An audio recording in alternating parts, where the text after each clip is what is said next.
Hello learners. मैं जया बाला कुशवाहा आप सभी का वेलकम करती हूँ अपने इस YouTube platform learning with shake of learning में।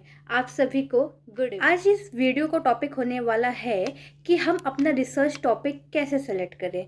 तो इस बहुत ही महत्वपूर्ण विषय पर जिस पे मेरे को हर बार क्वेश्चन पूछा गया है कि कैसे अपना रिसर्च टॉपिक सेलेक्ट करें, तो आज वीडियो इसी एक महत्वपूर्ण टॉपिक पे होने वाली है। तो प्लीज़ वीडियो बिल्कुल भी स्किप न करें, लास्ट तक हमारे साथ जरूर बने रहें। मैंने अपने पहले भी वीडियोस में बता चुकी हूँ कि आपको अपना रिसर्च टॉपिक कैसे सेलेक्ट करना है, पर फिर भी यहाँ पे सबको बहुत कंफ्यूजन है, इसलिए इस टॉपिक पे फिर से बात करने के लिए मैं आपके लिए वीडियो बना रही हूँ। जैसे कि मैं पहले भी बता चुकी हूँ कि आप अगर मास्टर्स आपने की हुई है और आपका एम है कि आगे आपको पीएचडी करना है, तो आपको अपना एक रिसर्च एरिया पहले से ही चुन के रखना है। क्योंकि कहीं भी आप जाएंगे तो आपसे अगर मान लीजिए आपके टॉपिक नहीं भी पूछेगा, तो आपसे आपका रिसर्च एरिया तो ज़रूर ही पूछा जाएगा। तो अब ये रिसर्च एरिया क्या होता है, ये कैसे जाने और ये कैसे सेलेक्ट होता है, तो पहले यहीं से शुरुआत करते हैं। जैसे कि आपने मास्टर्स का कोई भी कोर्स किया हो, चाहे वो एमकॉम हो, एमएससी हो, एमए हो या एमए किसी भी सब्जेक्ट में हो, अगर आपको उसमें आगे पीएचडी करनी है तो आपको एक रिसर्च एरिया सेलेक्ट करना होता है। और रिसर्च एरिया कैसे सेलेक्ट होता है, वह कुछ इस तरीके से होता है कि आपके मास्टर्स के 2 साल के दौरान, मास्टर हालांकि 2 साल का होता है, तो 2 साल में आपके जो प्रिस्क्राइब सिलेबस में उसमें बहुत सारे पेपर्स, बहुत सारे टॉपिक आपको जो है पढ़ने को इन 2 सालों में मिलते हैं। तो ऐसा इन 2 सालों में कभी भी कोई टॉपिक या कोई पेपर ऐसा रहा है जो आपको बहुत ही ज़्यादा पसंद आया हो कि हाँ ये बहुत ही इंटरेस्टिंग है पढ़ने में, इसमें कुछ नया देख सकते हैं या इसमें कुछ काम किया जा सकता है, कभी भी दिल से कोई आवाज़ आई हो, या उस पेपर में या उस टॉपिक में और गहरी जानकारी लेना और पढ़ना और उसको जानना, बेहतर समझने की आपकी कभी इच्छा हुई हो, तो उसी को आप अपना रिसर्च इंटरेस्ट एरिया बना सकते हैं। ठीक है, रिसर्च इंटरेस्ट एरिया वही होता है जो जिस क्षेत्र में आप रिसर्च करना चाहते हैं उसके साथ साथ उसमें आपका इंटरेस्ट भी हो। जैसे कि अगर मैं अपना एग्जांपल दूं, तो मैंने जब किया है मास्टर्स, मतलब एमएड जब किया है, तो एमएड के दौरान इन 2 सालों में मुझे टीचर एजुकेशन के बहुत सारे पेपर पढ़ने को और बहुत सारे टॉपिक पढ़ने को मिले। तो मेरा teacher education one of the my most favourite research area. तो मुझे टीचर एजुकेशन में काम करना, उससे रिलेटेड चीज़ें जानना बहुत ही पसंद है। तो ये मेरा रिसर्च का एरिया हो गया, टीचर एजुकेशन। अब यहाँ पे एक सवाल उठता है कि माना जी जैसे कोई स्टूडेंट ने टीचर एजुकेशन अपना रिसर्च एरिया ले लिया, किसी ने आर्टिफिशियल इंटेलिजेंस ले लिया, किसी ने आईसीटी ले ली, या कोई फिलोसफिकल राइटर्स का एरिया उसने चूज़ कर लिया अपने रिसर्च इंटरेस्ट एरिया के लिए, किसी का सोशलॉजी है, किसी का साइकोलॉजी है, उसने एक बड़ा ही ब्रॉडर सा रिसर्च इंटरेस्ट एरिया अपना बता दिया। रिसर्च इंटरेस्ट एरिया जो होता है ब्रॉड ही होता है, वो स्पेसिफाई नहीं होता, ब्रॉडर वे में बता देते हैं कि हाँ ये मेरा एरिया है। अब उसमें एक बच्चों को ये दिक्कत आती है कि उससे अपना टॉपिक कैसे निकालें। ये बहुत ही महत्वपूर्ण और सोचनीय विषय हो जाता है कि रिसर्च इंटरेस्ट एरिया तो फ्रीली बता दिया सबको कि ये है, तो उससे टॉपिक कैसे जनरेट हो, टॉपिक कैसे पता करें, कैसे उसको बनाएं। तो इसके लिए आपको करनी पड़ेगी फिर से again and again literature review. बिना लिटरेचर रिव्यू के आपको कोई भी टॉपिक समझ में नहीं आएगा, ना उसको आप जस्टिफाई कर पाएंगे, ना ही उसका बेस तैयार होगा, ना ही आप उसको अच्छे से खुद समझ सकेंगे और ना ही समझा सकेंगे। तो जब कभी भी आपका अपना रिसर्च इंटरेस्ट एरिया क्लियर हो जाए कि ये एरिया है और उसमें आपको कोई रिसर्च करनी है, तो उसके लिए आप लिटरेचर रिव्यू करें। लिटरेचर रिव्यू में बहुत ये कॉम्प्लिकेसी हो जाती है कि लिटरेचर रिव्यू करें कैसे, क्या देखना चाहिए।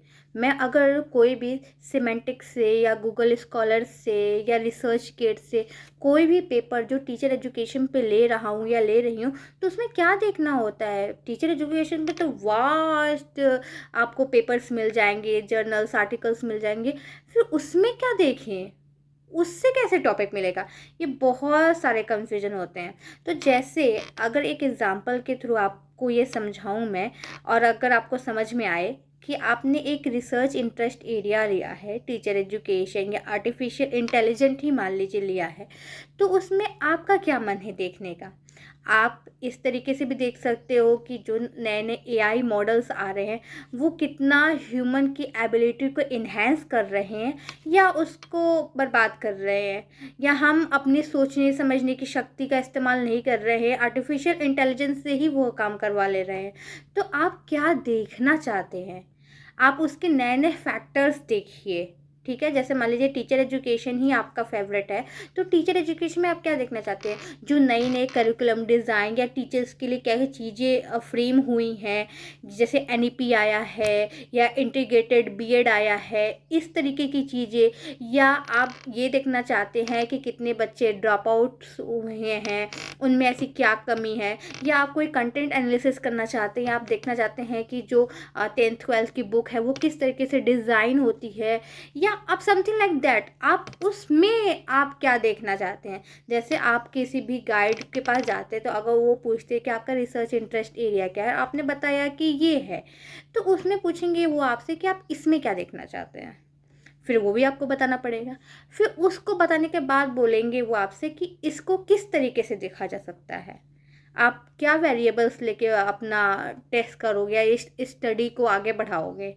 और आपसे ये भी पूछ सकते हैं क्या मेथड लगाएंगे, कैसे सैम्पलिंग करेंगे, कहाँ तक इसकी सीमा हो सकती है, तो क्या आप डायमेंशन लोगे। तो बहुत सारे क्वेश्चन एक के बाद एक के बाद एक के बाद होते जाते हैं। वैसे ही अगर आप एक चीज़ का आंसर पाएंगे तो धीरे धीरे धीरे धीरे सबके आंसर आपको मिलते जाएंगे। तो ये सारी ही चीज़ें आपको लिटरेचर रिव्यू से ही मिलेंगी।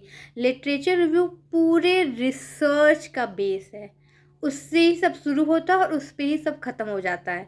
तो जैसे आपने एक चीज़ लिया कि आपको आर्टिफिशियल इंटेलिजेंट देखना है और उसमें ये देखना है कि ये ह्यूमन की एबिलिटी को इन्हेंस कर रहा है या उसको कम कर रहा है। ठीक है, ये एक टॉपिक सेकंड थॉट जो है आपके दिमाग में आया। फिर आप जब गूगल स्कॉलर्स पे पेपर्स और जर्नल्स में सर्च करते हैं या फिर कोई आर्टिकल सर्च करते हैं तो आप वो मेंशन करते हैं वो सारे की टर्म्स कि मैं इस आर्टिफिशियल इंटेलिजेंस देख रहा हूँ और उसके साथ साथ मैं इस तरीके से रिलेटेड चीज़ें मैं देख रहा हूँ कि क्या आर्टिफिशियल इंटेलिजेंस पॉजिटिव है ह्यूमन के लिए या वो निगेटिव है, किस तरीके की यूजेस है, उस तरीके से मैं चीज़ें। हालांकि आपको ये सब चीज़ें टेंटेटिव ही डालनी है, ज़रूरी नहीं है कि आप इसको बहुत ही अच्छा सा टॉपिक सेलेक्ट कर ले, उसको स्पेसिफाई कर ले और एक अच्छा टाइटल बनाने के बाद ही आप पेपर्स में आप डाल सकते हैं और गूगल स्कॉलर से पेपर ढूंढ सकते हैं। नहीं, आप कोई भी एक रफ जो थॉट्स है आपके टेंटेटिव थॉट्स हैं उसको भी डाल के आप एक रिसर्च एरिया के थ्रू आप एक पेपर्स देख सकते हैं। तो आपने आर्टिफिशियल इंटेलिजेंट लिया रिसर्च एरिया, उसमें आपने सेकेंड थॉट रखा कि ये पॉजिटिव इफेक्ट दे रहा है या नेगेटिव इफेक्ट दे रहा है। आप इससे रिलेटेड गूगल स्कॉलर में पेपर आप सर्च करें, आप पेपर अच्छे पेपर्स आप पढ़ें, उनके की फाइंडिंग्स को देखें, क्या मेथड क्या सैम्पलिंग ली थी उन्होंने। ठीक है, ये सारी चीज़ें देखें। उसके साथ साथ वो लिटरेचर रिव्यू में जब आप करेंगे तो आप किसी भी पेपर को पढ़ेंगे तो लास्टली वो लोग जो है वो फ्यूचर रिकमेंडेशन देते हैं कि मैंने इतनी तो स्टडी की पर ये जो है ये मेरे पहुंच से बाहर था या इस स्टडी का हिस्सा नहीं था। लेकिन अगर फ्यूचर में कोई रिसर्च कर रहा है तो ये फ्यूचर जो रिकमेंडेशन होता है उसको यूज़ करके वो आगे इन चीज़ों को आगे बढ़ा के ये रिसर्च कर सकता है, अपने लिए एक टॉपिक बना सकता है। तो वही आपकी वही जो फ्यूचर रिकमेंडेशन है वही आपका गैप है। उसी गैप को फिल करके आप अपना एक रिसर्च टॉपिक तैयार कर सकते हैं और आप कह सकते हैं कि अभी तक ऐसी स्टडी नहीं हुई है और यही मेरा गैप है और इसी को गैप को फिल करने के लिए मैं ये स्टडी कर रहा हूँ। कभी कभी क्या होता है अगर आप फ्यूचर रिकमेंडेशन ना भी देखें, जैसे मैंने कभी फ्यूचर रिकमेंडेशन खास देखी नहीं है अपने सिनॉप्सिस को तैयार करने के लिए, तो समटाइम आप ये भी कर सकते हैं कि जैसे आपने बहुत सारे लिटरेचर रिव्यू किए हैं उसमें आप देख रहे हैं कि अरे इस तरह का टॉपिक कभी लिया नहीं गया, इस वेरिएबल पे काम नहीं हुआ है, तो उस तरीके से भी आप कर सकते हैं कि आप कह सकते हो कि अरे ये इसने अभी तक के पेपर में इस वेरिएबल पे काम नहीं हुआ है। या अगर आप कोई ऐसा रिसर्च देख रहे हो जो बाहर के देशों में हुआ है पर इंडिया में खास उस टॉपिक पे कोई रिसर्च नहीं की गई है अभी तक, तो उस तरीके से भी आप अपना रिसर्च टाइटल बना सकते हैं सिनॉप्सिस के लिए।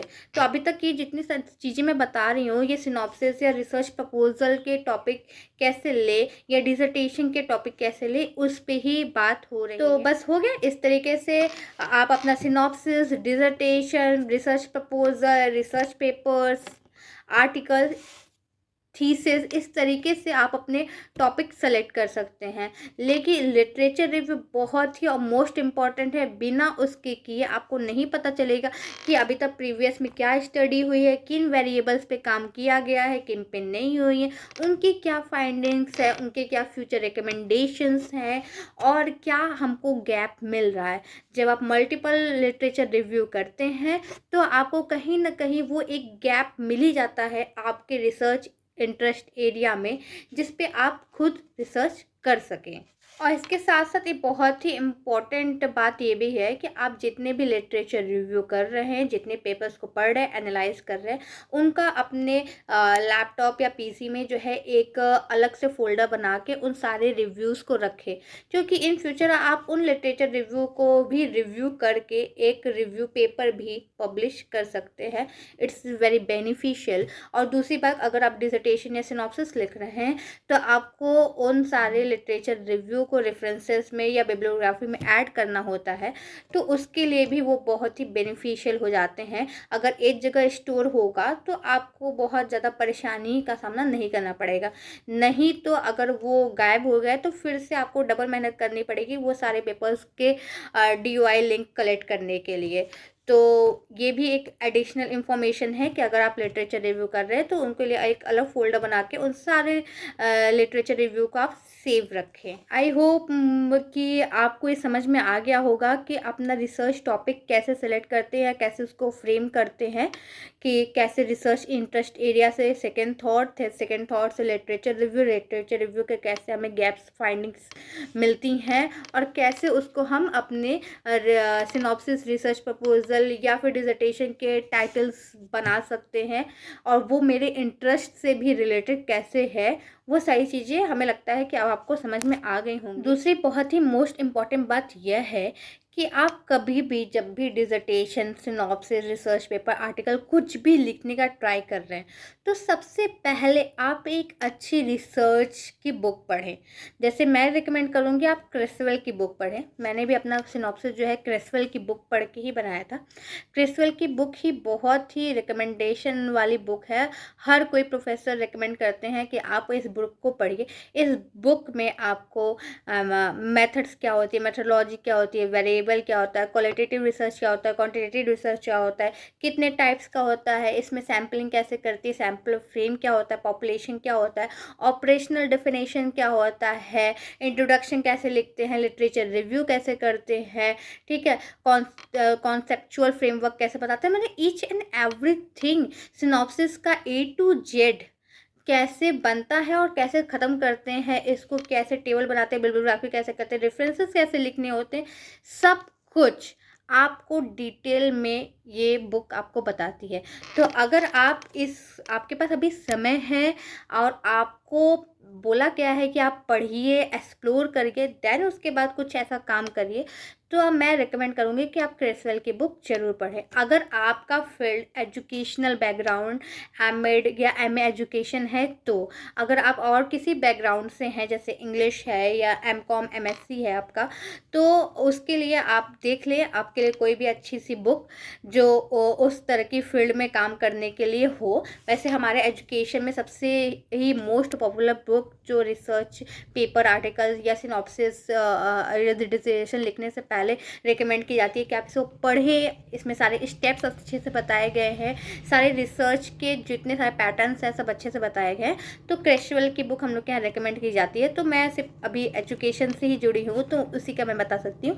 तो ये बुक आप ज़रूर पढ़ें अगर आप सिनॉप्सिस लिखने जा रहे हैं। कम से कम आपको एक आइडिया क्लियर होगा। जब से आपका बेस क्लियर नहीं होगा कि वेरिएबल का मतलब क्या होता है, मेथड का मतलब क्या होता है, मेथडोलॉजी में क्या क्या चीज़ें आती हैं, क्या चीज़ें नहीं आती हैं, तो आप बहुत ज़्यादा कंफ्यूज हो गए कि ऑब्जेक्टिव पहले लिखते हैं या रिसर्च क्वेश्चन पहले लिखते हैं। ये बहुत सारे क्वेश्चन आते हैं माइंड में। जितना आप पढ़ोगे ऐसा नहीं है कि प्रॉब्लम सॉल्व होंगी, जितना पढ़ोगे उतनी प्रॉब्लम क्रिएट होंगी।